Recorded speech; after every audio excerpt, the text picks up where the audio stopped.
I've done a lot of things in real estate. At one time I was a licensed realtor, Michigan, Florida. I was a licensed mortgage broker. I've inspected houses. I've had crews rehabbing houses. So wholesaled. I've done pretty much everything in the real estate space. About 6 years ago, um, I started email marketing because I had started my website, the Wholesaler's Toolbox, probably about 12 years ago. And most of my traffic was from SEO, right? Writing articles, putting content on the website, and did very well with that. But then got into email marketing. People kept telling me I needed to start doing it. Got into it, messed it up really bad. I didn't know anything about email marketing. Um, but then kept learning, kept doing things. So I've had a really good career as an email marketer. And for the longest time, because it's so cost effective to send emails, right? Because you've got an offer, you're trying to promote something or whatever. It's so cheap to send emails.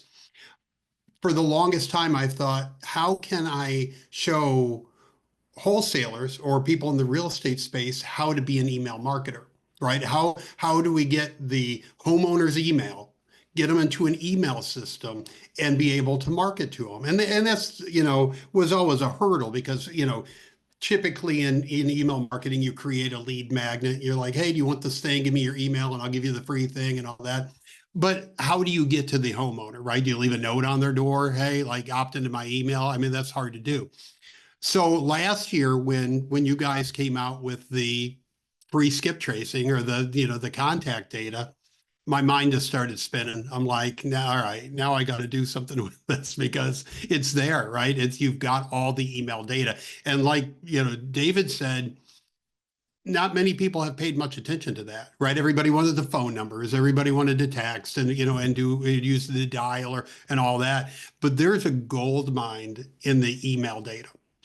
And so to go into email marketing a little bit, when you build a list, an email list, like DealMachine's got an email list, or any business, any big business has an email list.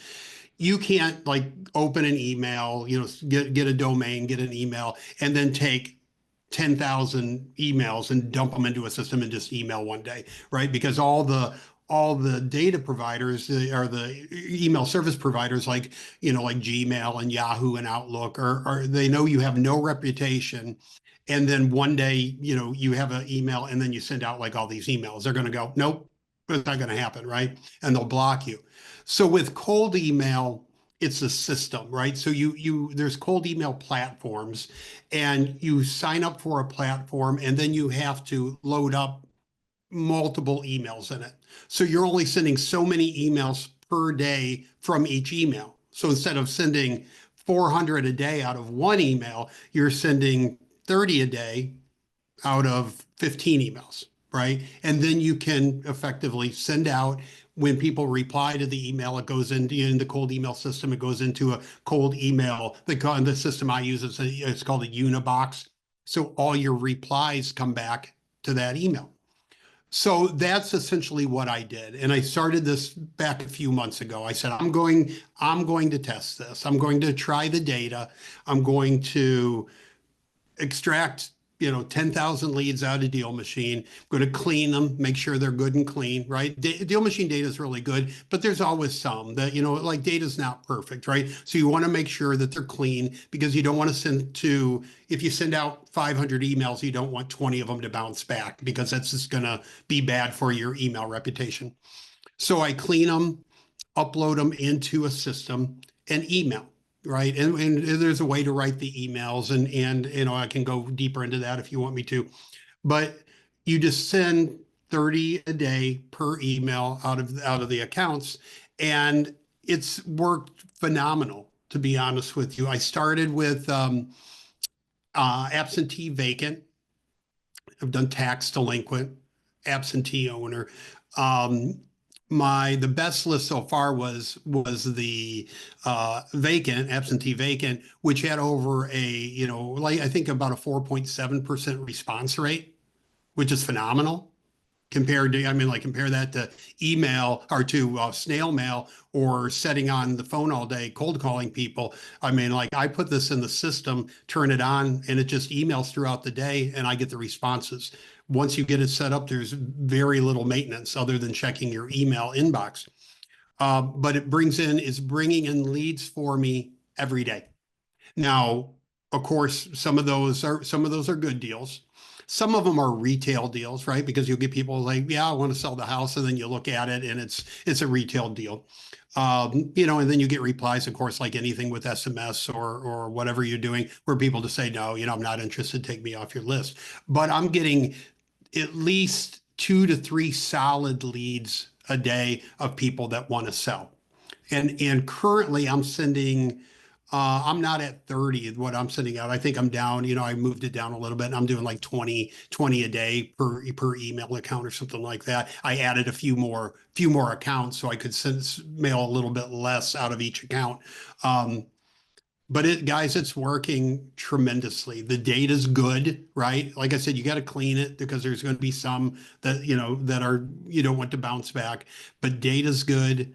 The responses are good and it's working. How do you clean the emails? From Nathan Martime.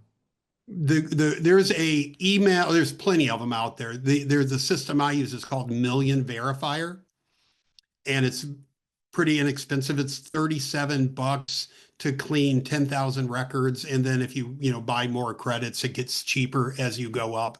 So it's pretty inexpensive to clean a list of 10,000. You could go in there and clean 1 million if you wanted to, but I do it as you need them. Right. But it's very, very easy to do. You download the CSV file from DealMachine, upload it to Million Verifier, cleans it. It takes, maybe 5 minutes. So what happens when you clean a list like that? These email cleaning services, they check, to make sure that email's records are set up, the DNS settings and everything in the, behind the scenes is set up correct. So they know it's a real email. And then they actually ping the email to make sure that it's receiving emails. So they know it's good and it will receive an email. Right. So, but it's relatively simple to do. I mean, like I said, just download the list, upload it, clean it, and you're done. We had a post yesterday. Somebody commented on, they said in the past they've had problems with their emails going to spam. And I want you to comment on my response. So what I said was, if your emails are going to spam, it actually has nothing to do with the quality of the data you're using. It has more to do with you need to outsmart the Gmail algorithm, because the Gmail algorithm works really hard to filter stuff in your spam folder. If you look at your spam folder, you open it up, you're going to see stuff from businesses you actually know, like Bed Bath and Beyond, whatever, before they went out of business, or Walmart, Navy, all this stuff. They're all in there. Their algorithm is to filter out sales type messages. So you have to, that's why you, David, have multiple email accounts, right? And that's why you limit, it sounded like you limit sending 20 per day from each account, right? Yep. And then if you create a new email account, you go through a warm-up period, which takes maybe 2 weeks, right? So that's to train the algorithm of like, oh, the activity on this email account looks like normal behavior. So that's really kind of important. And if your stuff's going to spam, it's because of those factors. And I'll dive into and answer both, kind of respond to both of those things, David. When these cold email systems that are specifically designed for that, the one that I use is called Instantly. But when you use these systems, you load up your emails into the system, and then they have an internal warm up. So what they do is your emails start emailing other people's emails that are on the system. And you never see the emails. It's done, behind the curtain, but they email back and forth and they have conversations. So like my email's emailing somebody else on Instantly and it's saying, hey, did you want to meet Monday for lunch at 10 o'clock? And then that email responds back and said, yeah, that'd be great. So they have a conversation. And it starts out, they send a couple the first day, and then they send, 2 or 3, the next day, and they slowly, gradually go up to how many emails that you're going to eventually, start sending a day. So, and typically they say 2 weeks, 2, 3, some people say 3, 2 is really good enough. So that's how you do the warm up process. The other thing is in what will cause you to go to spam, more likely to cause you to go to spam, is what's said on the email, right? So you can't, one, you can't use any spam words, in your email. And these platforms, a lot of them have like a spam checker. The one that I use has a spam checker. So you can, after you put your email in there, you just click, check or preview or something, and it'll give you a score, right? So every email that I've written for people in my community, I'm getting 100% spam-free score on, right? So you have to be careful about, like, when you're using words like cash and sell quick and things like that. You want to use other words, right? You don't want to say things like that. So we make sure that the email is clean of anything that's spammy, right? Zero spam. The other thing that the system does is uses something called spin text. So when we import our list and we map the fields in the DealMachine list. So we map first name, last name, email, property address, county, city, all those things. So when I create the email, or when you create the email in the system, we use the property address in the subject line. We say, regarding and that, or a quick question about, property address. And then within the email, we have a few more words where our fields where we'll put in the county, hey, reaching out about your property in Hillsborough County, or located here, there. And then we have very short email. You don't want to get wordy. You don't want it to be really long. So we keep it like 3-4 sentences. But those sentences have spin text in it. So you give it variations. So like opening line is it'll say either hi, hello, howdy, insert the first name. Reaching out, wanted to talk about whatever. And it's giving variations of what you want to say. So every email that it sends out, it's spinning the text. So each one is very unique, right? So it's different name, different property address, different sentences, right? And then even the opt out where I say, hey, if you don't want to, receive my emails anymore, just let me know, or just hit me back and say, take me off your list. So I even have variations of the opt out. So every single one is different. So if we loaded up the same email and sent it to 400 people every single day, they'd go, this is spam. But these are very customized and very individualized emails where they just seem like normal conversations. Yeah, I didn't actually say the spam words to this person in the Facebook chat, so I'm glad you added that extra. Yeah. Why I put this together, other than to use the email data, was, I like I said, I've had the wholesaler's toolbox for 12 years or something like that. And a lot of the people that, are in my audience or on my email list, they're brand new.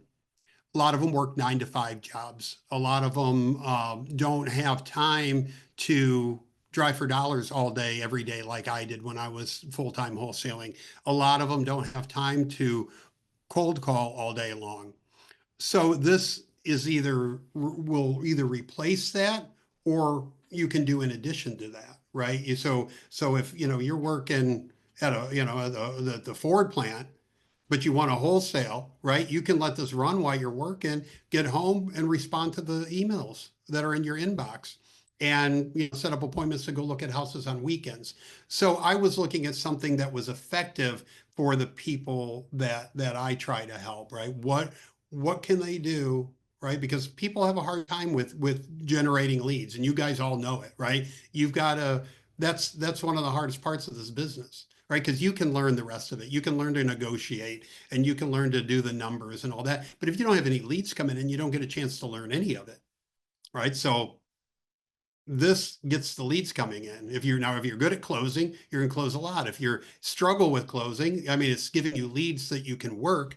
And what I'm even advising people to do, a lot of people in my audience that aren't good at working deals, I'm saying JV with somebody, right? Find somebody good in your market. I did it here in St. Petersburg, Florida, because I got a lot going on and I don't have time to run leads. So I found a good wholesaler, somebody that's got an actual business, right? And they were full-time at it. And I said, hey, let me send you the leads I generate, and just do a JV with me? And they're like, absolutely, let's do it. So, 60-40 split, since they're doing the work, I'm just generating the lead, but I think that's more than fair.